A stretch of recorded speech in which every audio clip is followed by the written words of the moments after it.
이사야서 61장 1절에서 4절 말씀입니다.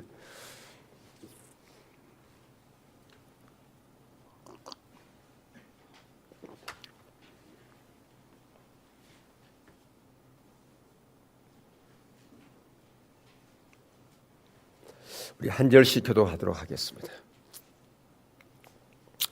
주 여호와의 영이 내게 내리셨으니 이는 여호와께서 내게 기름을 부으사 가난한 자에게 아름다운 소식을 전하게 하려 하심이라. 나를 보내사 마음이 상한 자를 고치며 포로된 자에게 자유를, 갇힌 자에게 노임을 선포하며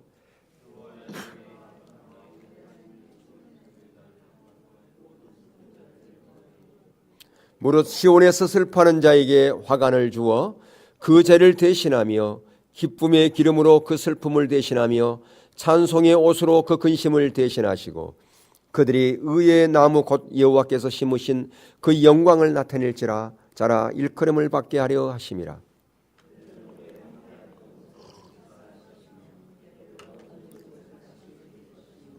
황폐한 성읍 곧 대도로 무너져 있던 것들을 중수할 것이며. 아멘. 이사야 하반부에는 하나님께서 신약교회에 주시고자 하는 놀라운 유업에 대해서 예언되어 있다라고 말씀을 드렸습니다. 그 중에서 특별히 놀라운 성령의 역사의 유업이 있는데, 그 놀라운 성령의 역사의 유업은 이사야서 61장에서 말씀하신 것처럼 예수님께서 그 놀라운 역사를 이루실 것을 말씀하고 있어요. 우리가 이미 살펴본 것처럼 누가복음 4장에서 예수님께 공생애를 처음 시작할 때 해당해서 이사야 61장의 말씀을 인용하시면서 바로 포로된 자로부터 자유케 될 뿐 아니라 각종 질병을 치유되어지는 그 놀라운 그 역사가 바로 너희 귀에 응했다라고 그렇게 말씀하신 것을 보면서 바로 하나님의 그 성령의 역사가 바로 그들 가운데 임했다, 그렇게 우리가 볼 수가 있죠. 그런데 이렇게 누가복음의 동일한 저자인 누가가 쓴 사도행전에 보면 거기에 예수님의 사역을 이렇게 표현하고 있는 것을 볼 수 있어요. 사도행전 10장 38절에 보면 하나님의 나사렛 예수에게 성령과 능력을 기름 붓듯 하셨으며 그가 두루다니시며 선한 일을 행하시며 마귀에게 눌린 모든 사람을 고치셨으니 이는 하나님이 함께 하셨습니다. 바로 성령의 놀라운 능력으로 말미암아 말씀을 선포하시고 또한 하나님의 나라가 확장되어질 뿐 아니라 놀라운 치유의 역사가 일어났던 그 현장을 중계하고 있다고 하는 것입니다. 더 나아가서 이 이사야 61장은 오늘날 신약 교회에 주신 그 유업이다라고 그렇게 말씀을 드렸어요. 그래서 그 유업에 대한 부분을 우리는 사복음서를 통해서 예수님께 사역을 감당하시면서 그 사역을 또한 제자들에게 감당하고 더 나아가서 오늘을 살아가는 그 모든 저와 여러분에게 그 사역을 감당하라고 그렇게 말씀하셨는데, 그렇다면 예수님의 사역이 과연 어떤 사역인가, 그것을 우리는 사복음서를 통해서 살펴보았죠. 가장 먼저가 마가복음에서 예수님의 사역은 말씀 선포와 능력 사역이었다. 이 부분을 살펴봤어요. 예수님의 사역은 어떤 거였다고요? 말씀 선포와 능력 사역이었는데, 그 능력 사역은 특별히 마가복음에서는 귀신 들린 자를 치유하는 사건에 집중되어 있던 것을 볼 수가 있습니다. 그리고 마태복음에 와서는 예수님의 사역이 동일하게 말씀 선포와 능력 사역이었는데 그 모든 것은 하나님 나라와 관련이 있었던 것을 볼 수가 있어요. 그래서 예수님의 그 말씀 선포는 하나님 나라 메시지를 선포했을 뿐 아니라 특별히 마태복음에서는 하나님 나라 비유가 특별히 많이 등장한 것을 볼 수가 있죠. 그리고 누가복음에서는 예수님의 사역이 동일하게 말씀 선포와 능력 사역이되 그 사역이 성령의 능력으로 그 일들이 이루어졌다, 그렇게 소개하고 있죠. 그리고 마지막 요한복음에서는 동일하게 예수님의 사역이 말씀 선포와 능력 사역이되 예수님께서는 하나님과 친밀한 관계 가운데 있으면서 하나님의 행하심을 보고 순종한 사역이었다라고 하는 것을 우리 가운데 소개해 주고 있다라고 하는 것입니다. 그래서 동일하게 오늘날 저와 여러분도 제자들이, 그 당시 사도들이 예수님의 사역을 본받아서 그렇게 사도행전에서 또한 선지서에서 그렇게 행했던 그 놀라운 그 하나님의 그 사역을 감당해야 된다고 하는 것입니다. 그런데 우리가 그 사역을 감당하려면 성령의 능력 없이는 불가능하다라고 하는 것이죠. 그 성령의 강한 능력은 언제 임했습니까? 마가의 다락방에서 강력하게 임했어요. 바로 마가의 다락방에 강력한 임한 그 성령의 역사, 그것을 통해서 구속의 역사가 완성되어졌을 뿐 아니라 그게 바로 오늘날 우리가 고대하고 우리가 기도하는 하나님의 부흥의 모델이기도 하다고 하는 것입니다. 그런데 이렇게 하나님의 놀라운 성령의 역사가 왜 임하냐라고 하는 것입니다. 왜 성령의 역사가 필요하냐라고 하는 것입니다. 그것은 하나님 나라와 관련이 있습니다. 이사야 61장은 또한 하나님 나라와 밀접한 관련이 있다라고 하는 것이죠. 여러분, 하나님 나라는 어디에 있습니까? 예수님을 향해서 제 아들이 묻습니다. 하나님 나라는 언제 임한 것입니까?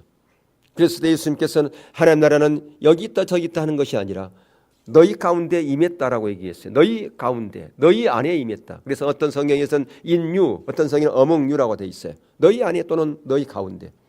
바로 하나님 나라가 예수님의 초림과 함께 이미 임했습니다. 그러나 아직 완성되어진 것은 아니죠.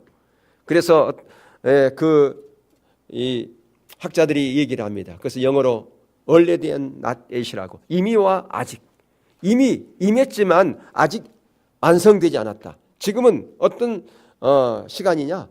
이미와 아직의 그 중간 긴장관계 가운데 있다. 그럼 언제 완성되어지는 것인가? 예수님께서 재림하신 그때 하나님 나라가 완성되어진다라고 하는 것입니다.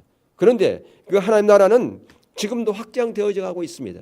확장되어질 때 무엇으로 확장되어지는 것인가? 성령의 능력으로 하나님 나라가 확장되어진다라고 하는 것이죠.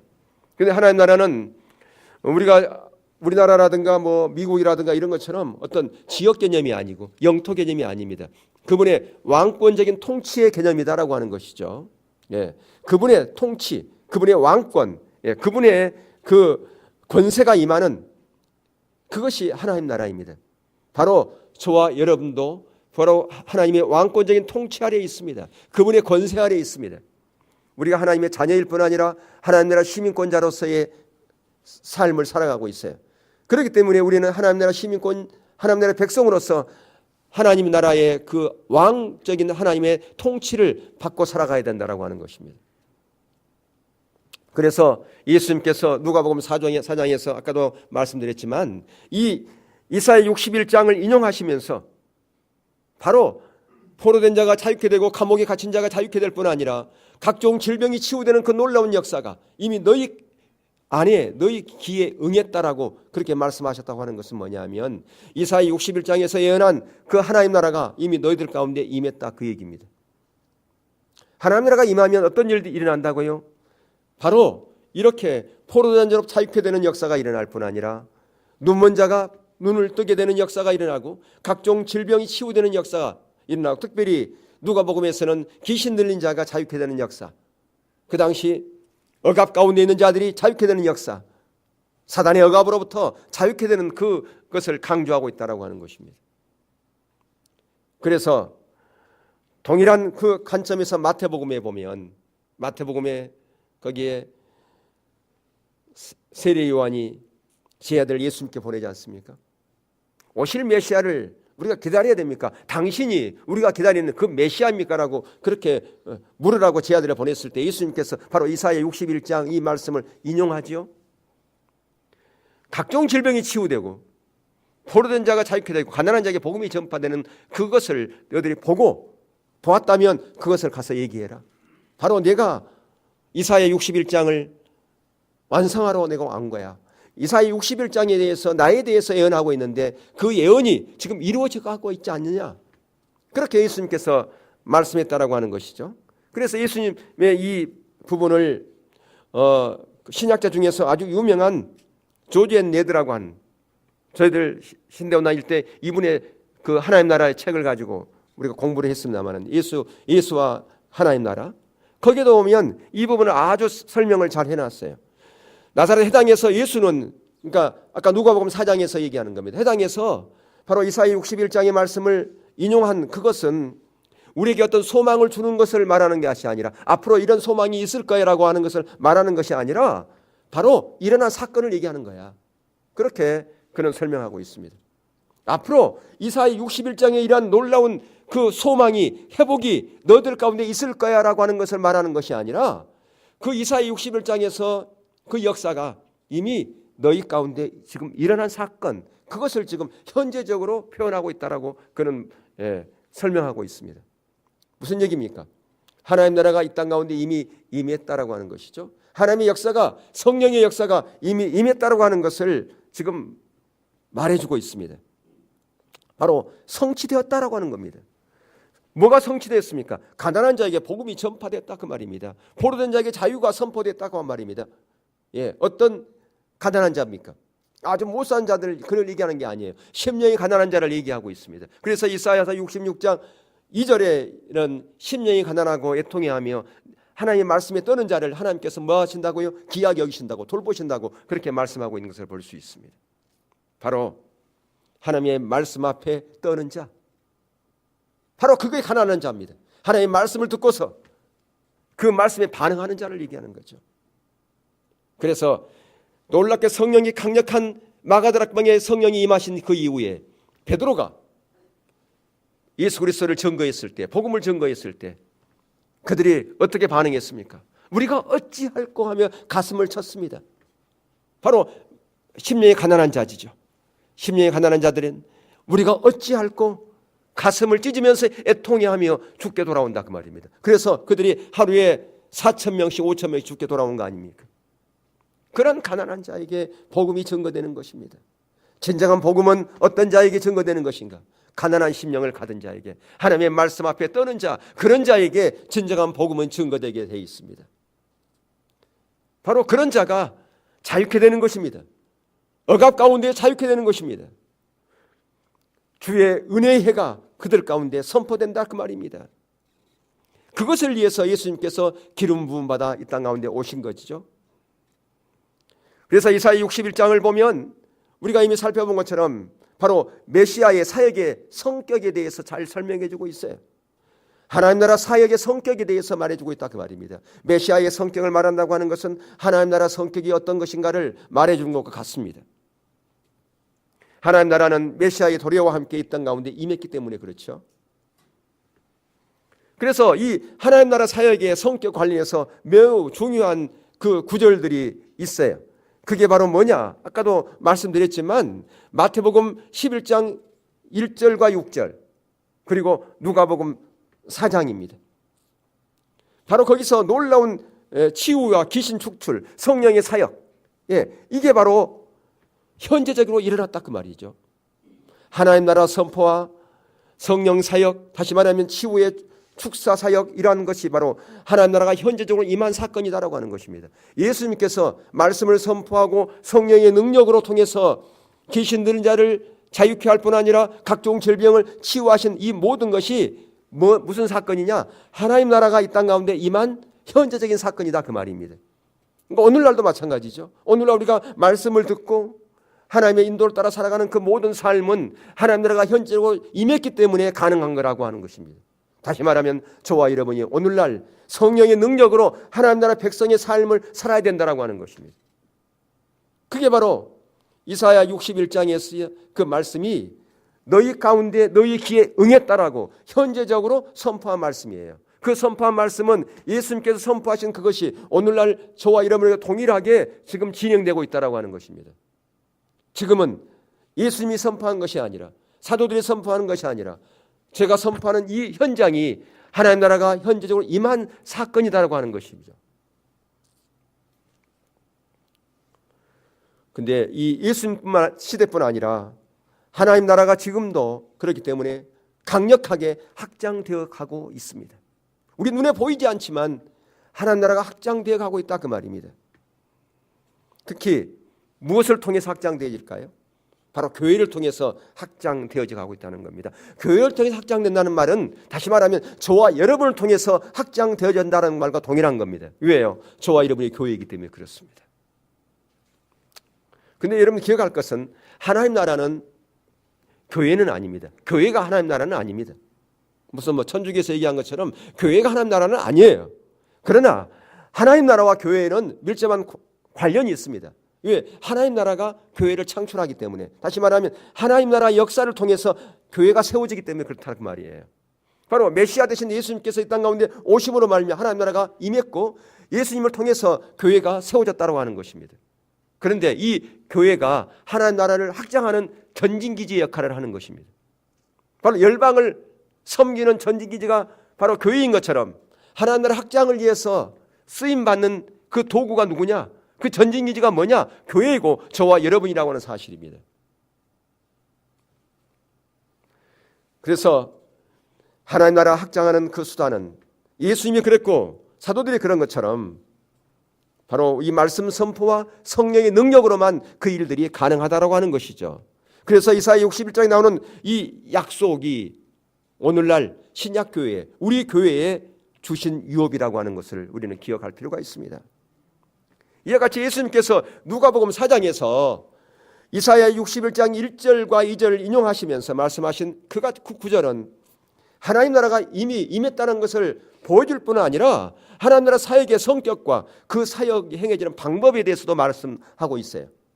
그러니까 하나님 나라 성격이 무언가 그것뿐 아니라 하나님 나라 확장을 위해서 하나님 나라가 확장되어지는 그 방법을 말씀해 주고 있다 그 말입니다.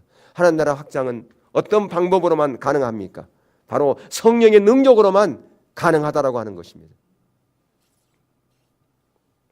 여러분, 하나님 나라와 성령은 분리될 수가 없어요. 왜 우리가 성령이 필요한가? 하나님 나라 확장을 위해 필요한 거예요. 그런데 많은 어떤 하나님 나라 확장을 위해서 선교사로 부름받은 사람들이 성령의 능력에 힘입지 않고 나간다면 어떻게 되겠냐 그 말입니다. 제가 지난번에도 설명드렸지만 어떤 선교사 나가는 사람이 말씀만 있으면 되지 무슨 성령의 능력이냐고, 성령의 역사는 초대교회로 끝났는데, 이런 안타까운 현실을 참으로 개탄할 수밖에 없습니다. 그리고 네 번째, 새 언약의 핵심은 그렇기 때문에 성령입니다. 여러분, 새 언약이 뭡니까? 우리는 새 언약 그러면 그래 그 새 언약이 뭐지? 요한계시록에 나오는 새 언약 그걸 말하는 거 아니야? 라고 생각하는 사람이 있어요. 여러분, 새 언약은 어디에 기록되어 있습니까? 예? 요한계시록에만 기록되어 있어요? 신약이 새 언약 아니에요. 신약이 뭐라고요? 신약 성경이 새 언약입니다. 그러니까 우리는 새로운 단어가 등장하면 잘 혼돈스러워요. 예. 새 언약은 뭐라고요? 신약 성경이 새 언약이에요. 신약이 새 언약이다 그 말입니다. 새로운 언약, 신약 똑같은 거 아니잖아요. 예. 그러니까 왜 제가 이걸 얘기하느냐? 여러분 중에 새 언약 그러니까 신약하고 매치를 못하신 분들이 있는 것 같아서 제가 말씀을 드렸어요. 우리가 알고 있지만 또 시간이 지나면 또 잊어버릴 수 있기 때문에. 자, 근데 그 새 언약에 대해서 구약 어디에 나와 있나요? 새 언약에 대해서 구약 성경에 대표적으로 설명해 준 구절이 우리가 여러 번 살펴봤어요. 예레미야 31장 31절 이하예요. 예, 거기에 보면 이제 하나님께서 새 언약을 예전에는 구약의 약속에는 돌판에 새겼지만 이제는 마음판에 새긴다고 그렇게 말씀하고 있어요. 자, 31장 31절 이하의 말씀을 한번 읽어볼까요? 시작. 여호와의 말씀이니라. 보라, 날이 이르르니 내가 이스라엘 집과 유다 집에 새 언약을 맺으리라. 이 언약은 내가 그들의 조상들의 손을 잡고 애굽 땅에서 인도하여내던 날에 맺은 것과 같지 아니할 것은 내가 그들의 남편이 되었어도 그들이 내 언약을 깨뜨렸음이라. 여호와의 말씀이니라. 그러나 그날 후에 내가 이스라엘 집과 맺은 언약은 이러하니 곧 내가 나의 법을 그들의 속에 두며 그들의 마음에 기록하여 나는 그들의 하나님이 되고 그들은 내 백성이 될 것이라. 여호와의 말씀이니라. 그들이 다시는 각기 이웃과 형제를 가르쳐 이르기를 너는 여호와를 알라 하지 아니하리니 이는 작은 자로부터 큰 자까지 다 나를 알기 때문이라. 내가 그들을 악행을 사하고 다시는 그 죄를 기억하지 아니하리라. 여호와의 말씀이니라. 아멘. 예, 이제 돌판에 새기지 않고 우리의 마음판에 새기시겠다고 그렇게 말씀하셨는데요. 그게 이제 성취됐어요. 어떻게 성취됐을까요? 우리 안에 성령님께서 오심으로 말미암아 성취된 거라 그 말입니다. 아멘. 예, 성령님이 오신 것이에요. 성령이 언제 무슨 사건을 통해 성령이 오셨습니까? 바로 마가다락방에 성령이 강력하게 임하신 그 사건을 통해서 이제는 구약과 신약이 갈라진 거예요. 구속의 완성이 바로 마가다락방에 성령이 임한 사건을 통해서 구속의 완성이 된 거예요. 아멘. 그래서 더 이상 그 이후로는 신약의 백성들은 제사를 지내지 않습니다. 왜? 구속이 완성되었기 때문에 그렇죠. 그러니까 구속의 완성이라고 하는 것은 구속사라 그렇게 얘기를 해요. 구속사. 예수님이 초림으로 오셔서 십자가 달려 죽으시고 부활하시고 승천하신 사건, 그리고 더 나아가서 성령이 임하신 사건, 그것을 구속의 역사라, 구속사라 그렇게 얘기한다 그 말입니다. 이 구속의 완성 이후에 모든 그리스도인들은 이제 예수를 믿는 그 순간에 우리 안에 누가 오셔요? 성령님이 오신다 그 말입니다. 바로 예레미야 31장 31절 이하에서 우리의 이전 돌판에 새기지 않고 하나님의 말씀을 우리의 신비에 새긴다고, 마음판에 새긴다고 하는 그 약속이 성취된 사건이라 그 말이죠. 그게 바로 구속의 역사예요. 구속사예요. 구속사를 통해서 성취가 됐어요. 근데 그 놀라운 그 구속의 완성, 그것을 이제는 신약에서 설명해 주고 있어요. 고린도 후서에 특별히 그게 나옵니다. 고린도후서 3장 3절을 한번 보실까요? 예, 고린도후서 1장과 시작. 너희는 우리로 말미암아 나타난 그리스도의 편지니 이는 먹으로 쓴 것이 아니요 오직 살아계신 하나님의 영으로 쓴 것이며 또 돌판에 쓴 것이 아니요 오직 육의 마음판에 쓴 것이라. 예, 예레미야 31장 31절 이하에서 예언한 말씀이죠. 예, 이게 성취된 거예요. 그 다음에 고린도서 1장 21절 22절 시작. 우리를 너희와 함께 그리스도 안에서 굳건하게 하시고 우리에게 기름을 부으신 이는 하나님이시니 그가 또한 우리에게 인치시고 보증으로 우리 마음에 성령을 주셨느니라. 예, 성령을 주신 거예요. 마음판에 하나님의 말씀을 새기고 그게 바로 뭐다고요? 성령을 주신 것이다. 그렇게 지금 표현하고 있지 않습니까? 예, 그래서 사도 바울은 새 언약의 특징을 한마디로 성령에 의한 삶이라고 표현하고 있어요. 성령에 의한 삶. 그래서 그는 고린도후서 3장 6절에 뭐라고 그는 표현하고 있냐면 그가 또한 우리를 새 언약의 일꾼 되기를 만족해 하셨으니 율법 조문으로 하지 아니하고 오직 영으로 함이니 율법 조문은 죽이는 것이요 영은 살리는 것이라. 무슨 얘기입니까? 이제 우리가 새 언약의 일꾼이 됐어요. 그러니까 새 언약의 일꾼은 성령님께서 오셔서 우리의 모든 삶을 다스리는 그런 자만이 새 언약의 일꾼 되는 거예요. 왜 하나님께서 저와 여러분을 부르셔서 우리 안에 성령님을 주셨을까요? 뭐 하라고요? 새 언약 일꾼 되라고, 하나님과 동역자의 삶을 살라고 우리를 불렀다 그 말입니다. 아멘. 예, 저와 여러분은 그렇기 때문에 새 언약의 일꾼이 돼야 되고 하나님의 동역자의 삶을 살아야 돼요. 하나님의 동역자의 삶을 살려면 성령에 의한 삶을 살아야 된다 그 말입니다. 그래서 여기에 지금 이렇게 얘기하고 있어요. 뭐라고 있냐? 거기 3장 6절에 고린도 3장 6절에 율법 조문으로 하지 아니하고 구약의 삶으로 살지 아니하고. 구약의 삶은 성령 없는 삶이에요. 성령을 부정하지 않았지만 아무에게나 성령이 임하지 않았어요. 어떤 자에게 성령이 임했습니까? 왕, 선지자, 제사장에게만. 예. 근데 한 번 온 성령은 영원히 함께 있나요? 아니에요. 떠나가기도 했어요. 사울왕 같은 경우 떠나갔잖아요. 성령님. 근데 오늘날 신약에서는 성령님이 한 번 오시면 떠나지 않아요. 마음판에 새겨버렸다 그 말이에요. 인쳐버렸어요. 떠나지 않습니다. 근데 오늘날 우리가 신약의 일꾼으로 부름받았는데 하나님의 동역자의 삶을 살라고 우리를 불렀는데 여전히 구약의 삶을 살고 있는 사람이 있어요. 그래서 신학교에서 어떤 교수들은 성령의 역사는 초대교회로 끝났다. 성경의 완성과 함께 끝났다라고 얘기를 합니다. 그러니까 성령의 역사를 부정해요. 성령의 역사를 부정하면 구약의 삶을 살아가는 거예요. 구약의 백성과 똑같은 거예요. 성령의 능력을 통해서만 하나님 나라가 확장되어지고 우리의 모든 삶의 영역에 있어서 성령의 능력 없이는 불가능한데 성령의 역사를 부정해버린다 그 말이에요. 그러니까 어떻게 되느냐? 자기 자원으로 살아갈 수밖에 없어요. 우리의 인생은 성령의 능력 아니면 살아갈 수 없는 거 아니잖아요. 근데 성령의 능력으로 하는 역사를 이룰 수 없어요. 그러니까 뭘로 이룰까요? 자기 자원으로밖에, 자기 능력으로밖에, 자기 경험으로밖에 이룰 수 없는 거죠. 그러니 거기서 나온 게 거짓 신앙이 나올 수밖에 없는 겁니다. 율법주의가 그냥 나올 수밖에 없는 거예요. 그러니까 오늘날 어떤 교수들이 성령은 초대교로 끝났다라고 은사 폐결론을 주장한다고 하는 것은 그것은 결국 뭘 만들어내는가? 거짓 신앙을 만들어낼 수밖에 없는 거예요. 성령의 역사를 부정하기 때문에 하나님의 역사를 무엇을 통해서 이루려고 하느냐? 자기 자원으로, 자기 방법으로, 자기 능력으로, 자기 경험으로 이룰 수밖에 없으니까 거기서 거짓 신앙이 나올 수밖에 없는 거 아니에요.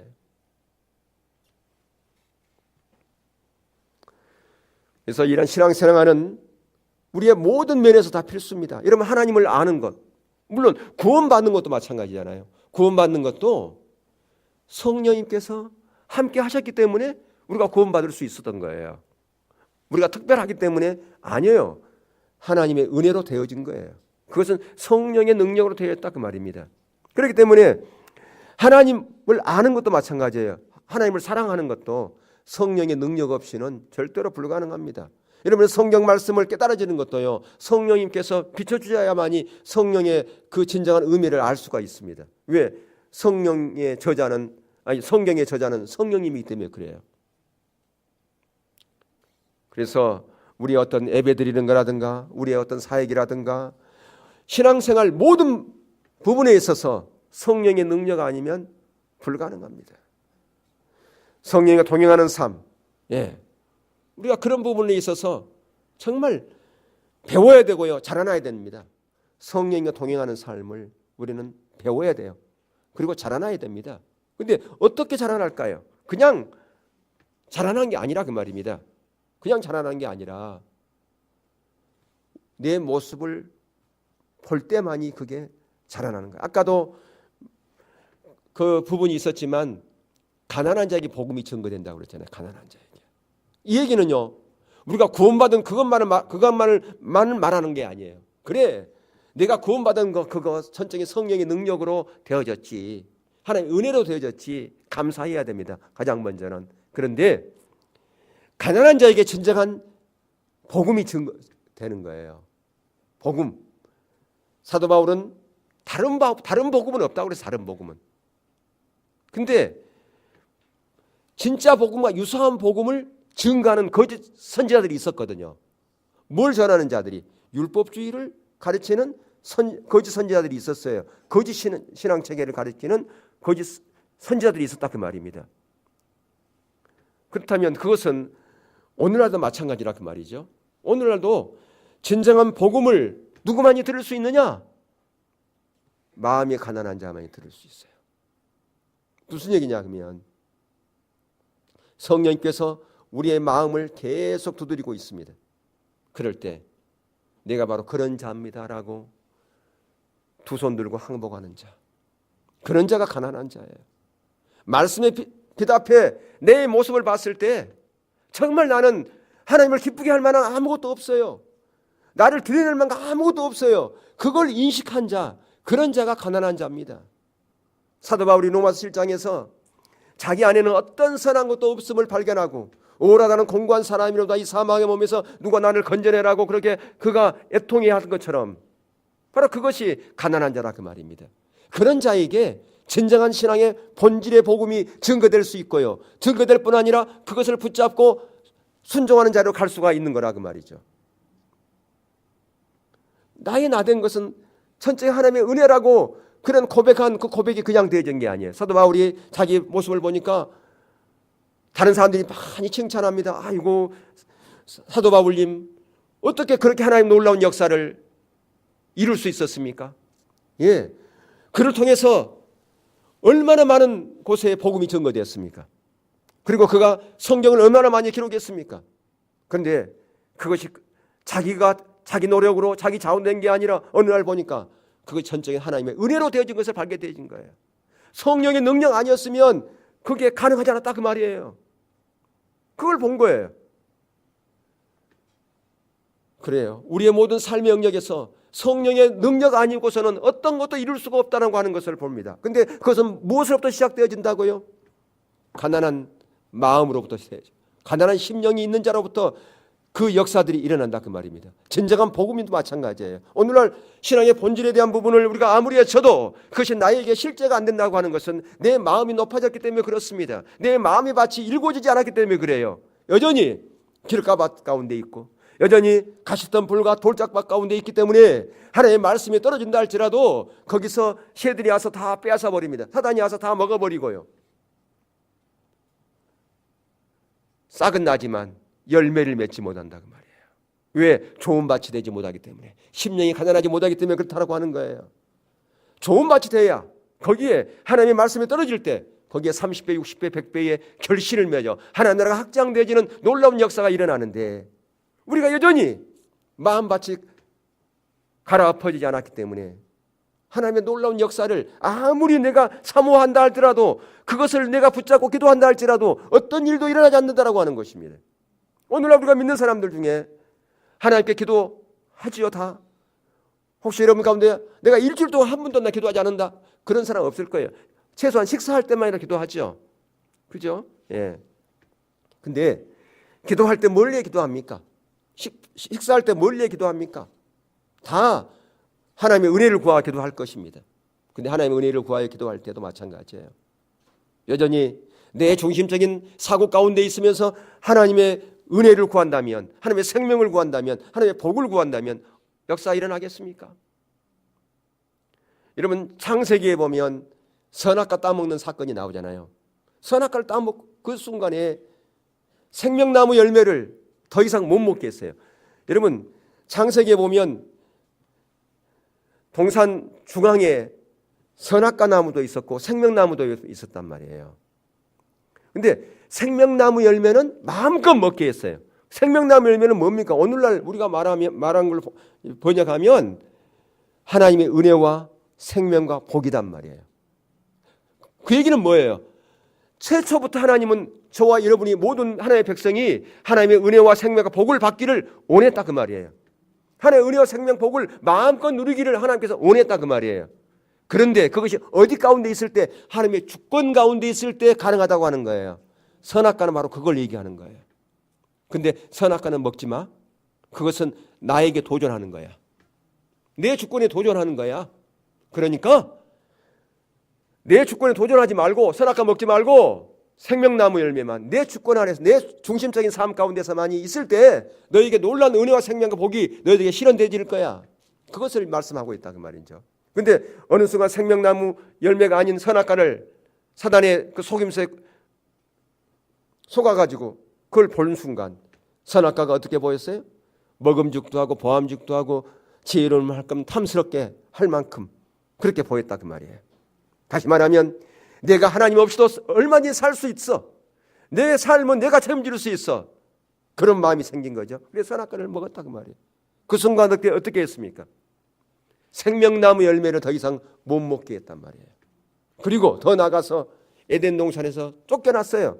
그리고 스스로 땅을 일구지 않으면, 땀을 흘리지 않으면 수확할 수 없었어요. 그런데 땅도 나에게 협조적이지 않아. 거기에 엉겅퀴, 잡풀 이게 가득한단 말이에요. 그런 인생이 되고 말았다 그 말이죠. 근데 오늘날의 선악과는 뭔지 아세요? 11조예요. 왜 11조를 강조합니까? 선악과 먹지 말라, 따먹지 말라는 얘기잖아요. 그게 왜 우리를 시험 들게 합니까? 왜 우리에게 부담스럽습니까? 우리에게 하나님께서 은혜와 생명과 복을 주기 위해서 선악과 먹지 말고 생명나무 열매만 먹어. 그랬단 말이에요. 오늘날 마찬가지예요.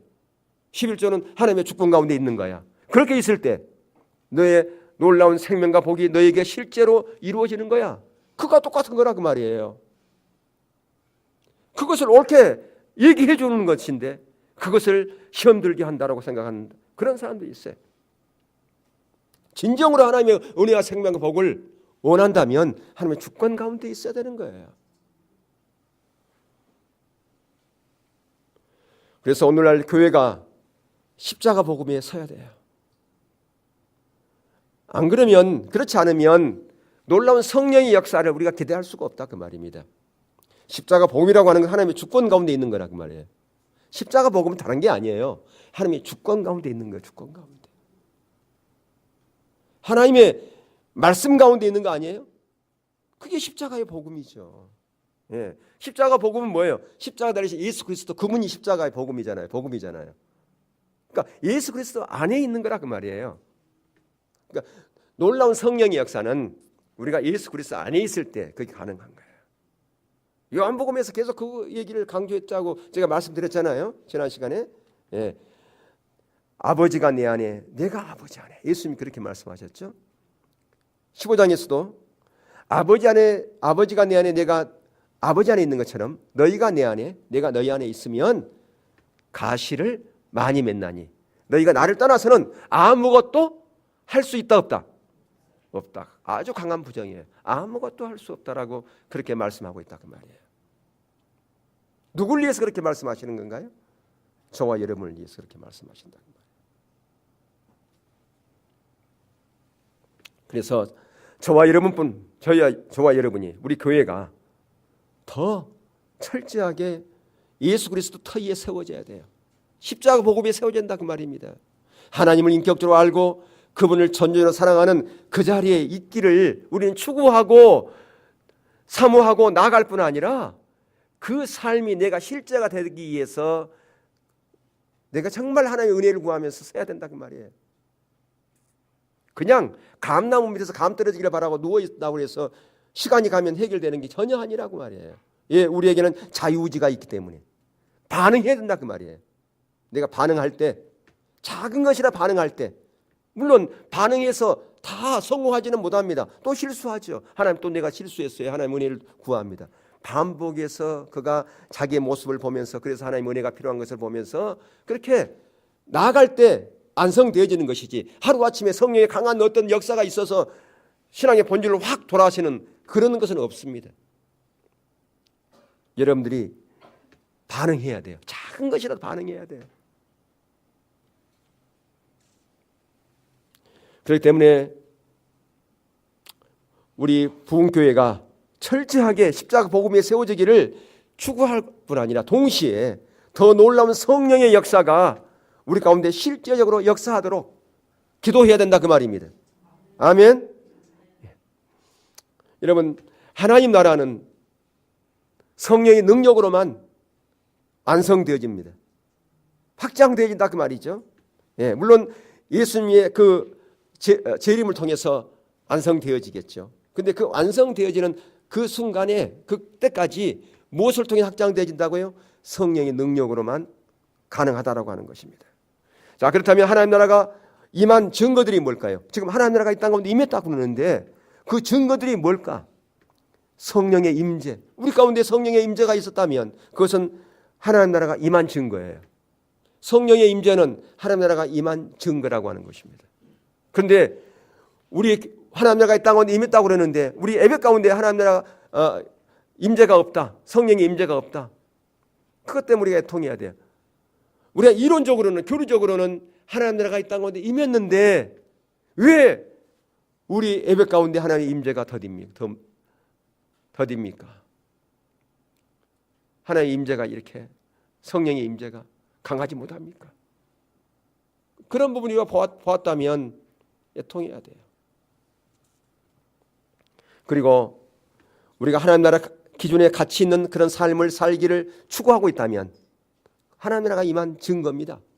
그리고 말씀 선포도 마찬가지예요. 하나님 나라가 임했기 때문에 성도들이 좋은 메시지만 들으려고 하는 것이 아니라 이런 메시지를 전하면 성도들이 시험 들까 그런 것이 아니라 하나님의 기준이 선포되어졌다면 그 하나님 나라가 임한 증거라 그 말입니다. 진정으로 하나님 나라가 임하면 성도들의 길을 즐겁게 하는 메시지가 아니라 성도들을 깨우치는 메시지, 성도들의 영적으로 회복되는 메시지, 그런 메시지가 증거되어야 된다고 하는 것입니다. 여러분 출애굽 사건을 보면 하나님 나라가 임한 그 일들에 대한 하나의 예표를 그림자를 우리가 거기서 볼 수가 있습니다. 물론 출애굽 그 시대는 하나님 나라가 이 땅 가운데 임한 때는 아니죠.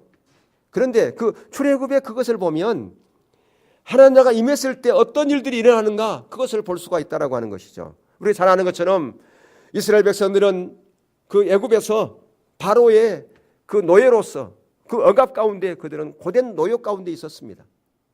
그런데 하나님의 은혜로 말미암아 그들이 거기서 구출되어지잖아요. 출애굽해서 그들을 어디로 인도합니까? 광야로 인도하잖아요. 광야 인도했을 때 가장 먼저 뭐가 함께 하셨어요? 하나님의 임재가 함께 하셨어요. 불기둥과 구름기둥. 그걸 통해서 그들을 인도할 뿐 아니라 그들을 보호했습니다. 인도했다는 것은 뭐죠?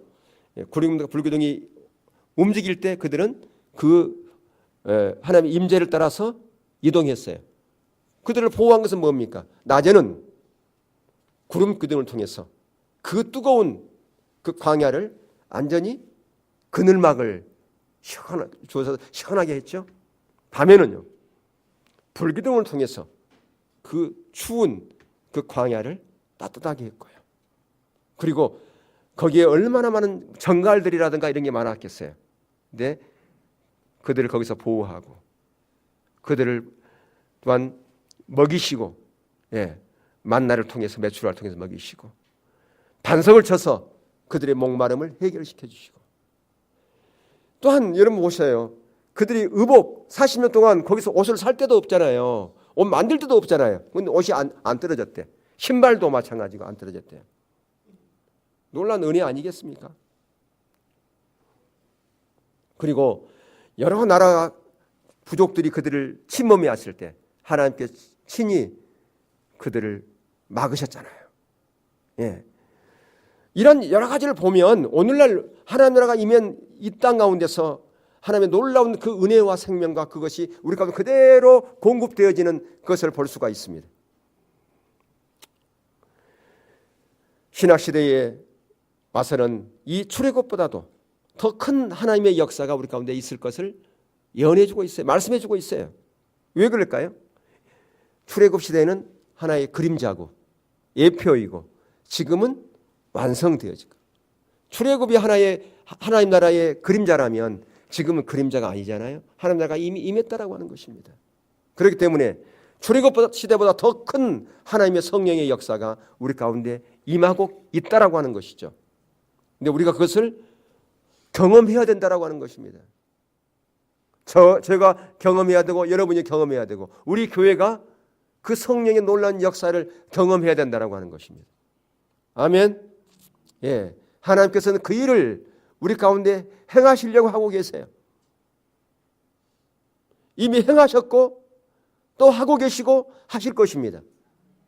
저는 그것을 확신합니다. 근데 그것이 아까도 말씀드렸지만 저와 여러분이 철저하게 십자가 복음 위에 섰을 때 가능하다고 하는 것이죠. 여러분들 지금 눈에 아무것도 보이지 않는다 할지라도 하나님의 이 약속을 붙잡고 우리가 기도하는 자로 가시기를 축복합니다. 하나님 반드시 그 일들을 이루실 것이기 때문에 그렇습니다. 또한 우리 교회 가운데 이미 일하셨고요. 우리는 그런 놀라운 그 하나님의 역사들을 우리는 경험했습니다. 다시 하나님의 그 놀라운 역사를 경험하는 그 자로 가야 된다고 하는 것입니다. 하나님 나라의 말씀 선포와 올려서 말씀 가운데 함께 하신 강력한 성령의 능력이 우리의 삶과 우리의 교회 가운데 우리 오이코스 가운데 더 나타나도록 여러분 사모하시고 기도하고 믿음으로 바라보고 기대하시기를 축복합니다. 이 이사야 하반부에 그 놀란 신약 교회에 주신 그 유업은 바로 저와 여러분에게 주신 유업이요 우리 부흥교회에 주신 유업이라고 하는 사실을 여러분 기억하시고 그렇게 하나님을 신뢰하면서 믿음으로 기도하면서 나아가기를 주의 이름으로 축원합니다. 그럴 때 하나님의 놀라운 그 성령의 역사가 반드시 일어날 것을 저는 확신합니다. 우리